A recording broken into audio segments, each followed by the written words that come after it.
What's up guys, welcome back to the channel. In today's video we're going to be discussing the various scams surrounding COVID-19. In the background I have some gameplay from my first Warzone game that I played with absolutely no sound. So stick around to the end of the video for interesting facts and fun gameplay. And as always, if you enjoy the content, please consider leaving a like, subscribing, and turning on post notifications. Alright guys, I want to start off by saying that I'm not surprised at all that there are actually scammers out there looking to take advantage of vulnerable people. When the opportunity shows itself, it doesn't matter if it is a negative one, there are people out there in the world that would take advantage of it. For example, there's been lots of people that have raised millions of dollars using fake GoFundMe accounts. What they do is they pose as someone looking to support a cause such as an illness or help plant trees, but they never donate the money. They keep all the money for themselves. It's quite ridiculous, but that's the world that we live in for you. Now with that being said, if you feel like you will have any trouble recognizing a scam, I'll link a site down below that further talks about the scams going on and how to recognize them.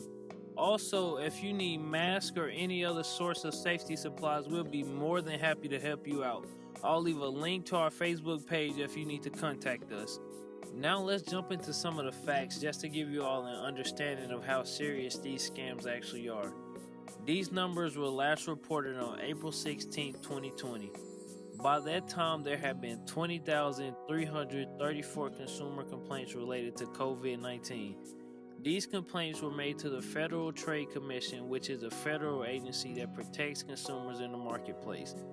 Out of these 20,000 complaints, 11,000 of them were fraud complaints, which relates with what I'm about to tell you next. Moving on from the complaints to the actual amount of money people have lost is where it gets crazy.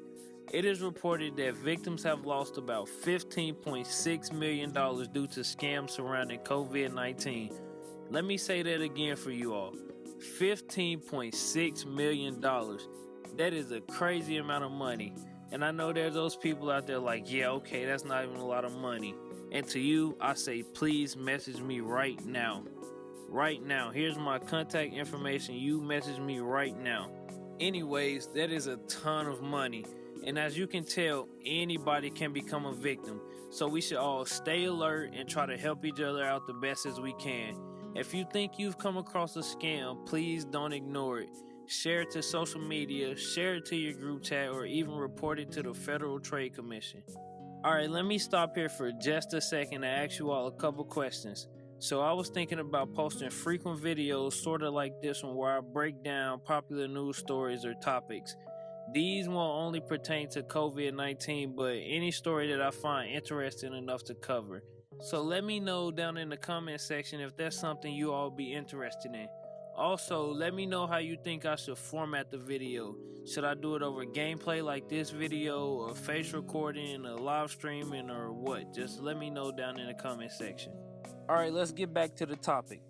$15.6 million isn't just generated from simple scams. These scammers have been very careful and creative. They use various techniques such as misleading emails and texts, automated calls, and much more.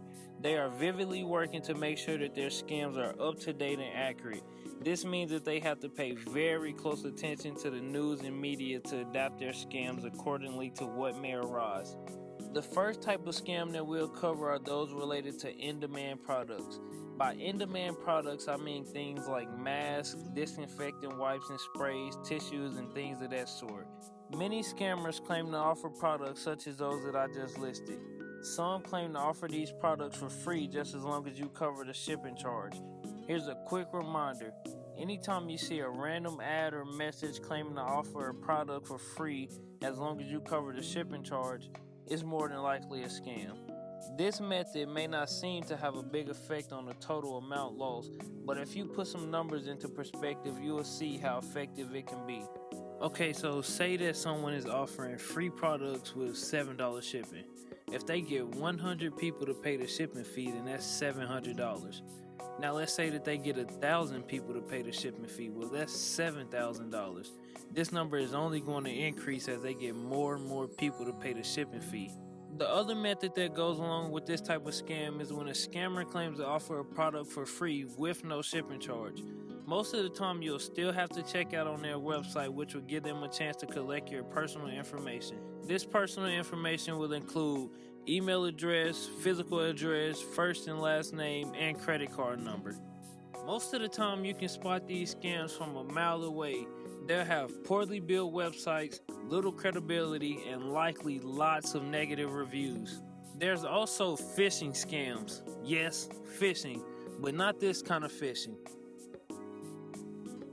Anyways, phishing is a type of scam that tries to obtain personal information like usernames, passwords, credit card numbers, and more. Most of the scammers try to do this by posing as a big company with a good reputation such as Apple. Most of these type of scams will come in the form of an email as well. There's a cybersecurity firm that goes by the name of Checkpoint. They announced that websites with COVID or coronavirus in the domains are 50% more likely to be scams. With that being said, these scams typically begin when you have contact with these sites. You may start receiving emails from scammers which they are attempting to get your personal information or plant malware on your device. If you click a link or download a file that is attached to the email, you could be promoting the spread of malware or even allowing them access to your personal information. There are also scams related to cures in quotation marks. So far, there has been no drugs or vaccines officially approved to combat or prevent COVID-19. However, that hasn't stopped scammers from releasing claims about cures to try and make a profit. So far, the FDA or the U.S. Food and Drug Administration and the FTC have sent out more than 40 warnings. They sent these warnings to companies who are selling products that they claim can prevent or combat COVID-19. You should always stay alert when you are searching for information about COVID-19 on the web. You'll be best off using legit sources such as the CDC or the U.S. Centers for Disease Control and Prevention or the WHO, also known as the World Health Organization. You should also make sure that you have the original because as I mentioned before, there are scammers posing as these big companies that have a good reputation such as the CDC. There's fake websites, fake pages, fake Facebook pages, everything. So be careful, make sure that you have the original. So as we all know, a lot of Americans will be receiving a stimulus check under the Federal CARES Act. So the Internal Revenue Service is warning people of scams which scammers claim that they can speed up the process of receiving your check. Most of the time they'll pose as government agencies. What they'll do is they'll ask you to sign over a check or they'll ask you for personal information such as your social security number.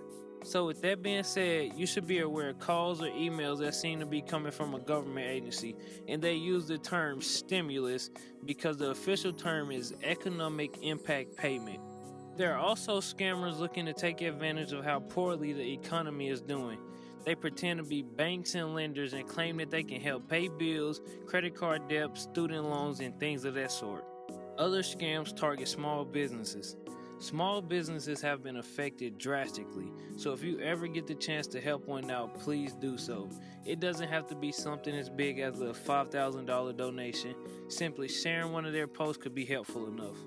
Anyways, these scammers promise these small businesses that they can help them get quick capital or rank higher on Google to help them get more customers.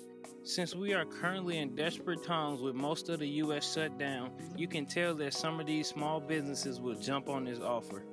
Here's an official list of tips compiled by the FTC, FCC, and the SEC to help you avoid becoming a victim of a scam. First, you should avoid offers for coronavirus-related vaccines and cures as they are not legitimate. Second, you shouldn't click on links or download files from unexpected emails, even if the email address looks like a company or person that you recognize. The same applies for text messages and unfamiliar websites. Third, you shouldn't share your personal information such as your social security number, Medicare, and credit card numbers in response to an unsolicited call, text, or email.